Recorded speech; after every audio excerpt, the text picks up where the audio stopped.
दोस्त ला कलाकार हुई। दुश्मन ला तलवार।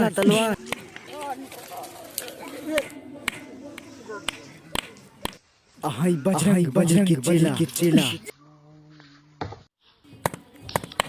भारत भोजपुरिया।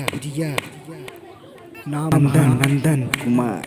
नंदनवा काल तते बच गई राजी कि आज ना बचबे। सुंदे साला 5 फीट लंबाई। साढ़े 4 शीला। मरद में भाई पैदा रे।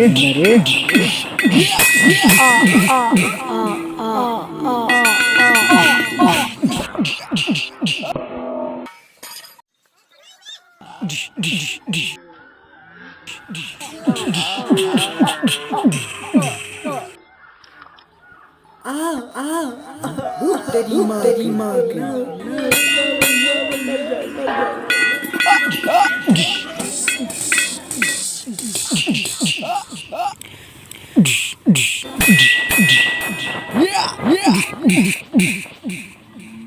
साले